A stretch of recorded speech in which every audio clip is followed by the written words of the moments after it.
Greetings, dear ones. I am Kryon of Magnetic Service. I would love to say to all of you, let's just sit and ponder for a moment what's going on, the story that's happening on this planet at the moment. A story that will be told someday in a faraway future, where you are looked at as perhaps the original ancestors of the shift. The stories will be told of the difficulties that you've gone through, with a tremendous change in just about everything. New ways of thinking. Science, perhaps, that is coming at you, which is startlingly scary to some. Things that are developing that you never thought would develop. And then again, the pushback to light. All of these things right now are part of this grand story that starts to unveil itself on the planet. Truly, that veil is lifting, unveiling. There have been those who would say that that veil that obfuscates the divine, that some of you call the veil, is an admission that there are things that are hiding from you. It isn't exactly that they're hiding, dear ones. It's just that they haven't been revealed yet. They belong to you. All of it does, like a giant warehouse, perhaps, that has your name on it, where you own everything in it. And yet some of it is covered, perhaps until you get older. Perhaps you're a child walking through that warehouse and the things that are covered say a little later when you understand. And that's now. That little later is measured in eons. And you've reached a point where the unveiling begins. And so many of these things are what I'm going to call the new tools for the shift. Now, this is what we've discussed in the first week of this month, and we are continuing now. These particular tools we're going to speak of are things that we might have spoken of in past channels, in past years, since 2012. But we haven't put them together in a package like this. We haven't put them in any kind of an order of importance like this. And that's what we are doing in this particular series. The new tools of the shift, perhaps you might call it. It's even more than that. Some would say they're more like gifts. I call them tools because every single one of these things must be used as a tool. You don't have it presented one time and say, oh, how nice, and put it on the shelf. Instead, it is needed every day of your life. And it is something you may not have now. I'll identify this in just a moment. And some of you will look at it and say, really? You think this is some master tool? And I will say, yes, I do. It's one of those things that's going to change human nature. You'll see. This shift of yours, the things that have been happening on this planet since the designated time of the precession of the equinox have been happening slowly. But you might have noticed a little bit of a quickening, if you want to say that, about how fast the changes are starting to occur now. And we've told you that you're not going to just see these in some kind of a spiritual way. You're going to see them everywhere. And you're going to see now, as I identify what this attribute is, that it is all-encompassing to almost everything you do. This is the tool that the old soul really needs right now. And that is a solution over resistance to change. It is the solution to resistance to change. It is the voiding or elimination of resistance to change. How many of you want changes in your life tomorrow? Raise your hand. There would be only a few who would say, well, that's okay with me.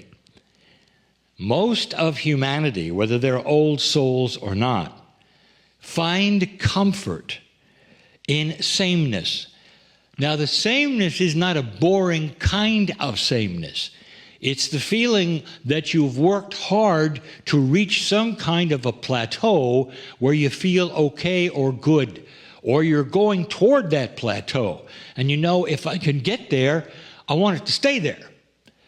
You don't want something then to pluck you away, because the feeling is you're going to start over. It's very human of you. What if it was very different? What if change meant this, moving out of 3D into a multi-dimensional state where instead of what you think you're supposed to do or can do, all things are possible. And so it takes your goal or where you are right now and enhances it, instead of the idea that you're being knocked off some kind of sameness and everything moves in a negative way. And that is the issue. Change often equals issues of problems, stress, the dynamics of relationships, all of these things that you equate with change. What if it were way different? We used an example many times, and I'll do it one more time in this particular channel. Imagine, if you will, that you're living in a place where your furniture is right where you want it, but suddenly something magical happens.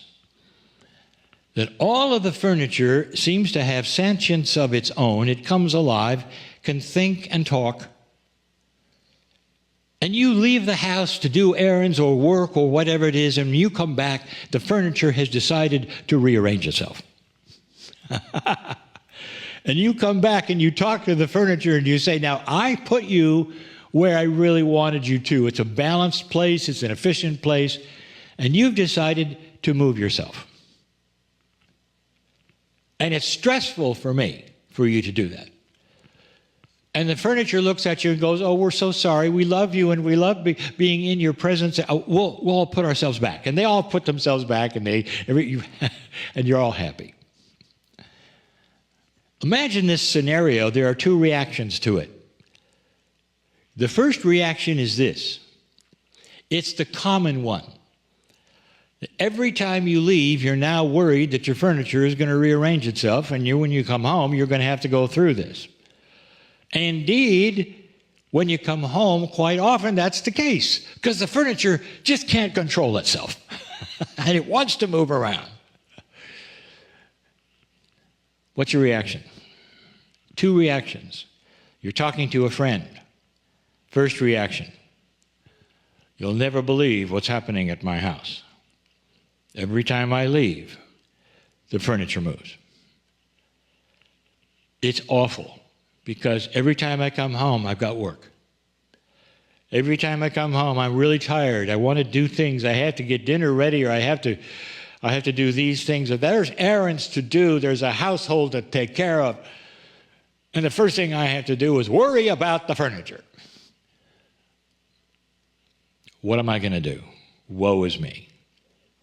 Now, that particular reaction, dear ones, would be the most common one in human nature as it exists today. Here's another reaction. The reaction from the light worker, the old soul, who's a little more mature and savvy about new things that are happening on the planet. Unexpected things, like furniture coming alive, for instance. That's a metaphor, folks. And the reaction is this. You're with a friend and you say, you won't believe what's happening at my house. Every time I leave, it's the furniture. Those cute little rascals that have inhabited my chairs and my desk, they decide to move everything around. Now, when I get home, I know that it's going to be different. But you know what? I get to interact with them, and I get to talk to them, and they're sorry, and they love me, and they put themselves back. It only takes a moment or two. But they're so cute. I really enjoy this change. Do you see the differences here? One has accepted a new paradigm that another has said was awful. What is your quotient of resistance to change? Can you believe that the rules, if you want to call it that, of spirit, if you want to call it that, could change? You've been taught that God is the same today, yesterday, and forever, and never ever changes. But has anybody ever broached the issue that the relationship you have to Spirit and the Creator could change greatly? That a veil could be lifted so that pieces and parts of mastery that have always belonged to you could begin. And the result would be massive change. And you could see it coming. How do you feel? What is it? This is the tool that we'll also be talking about in the Circle of 12. How is it with you, old soul, O student of mastery? I am crying in love with all of you, and so it is.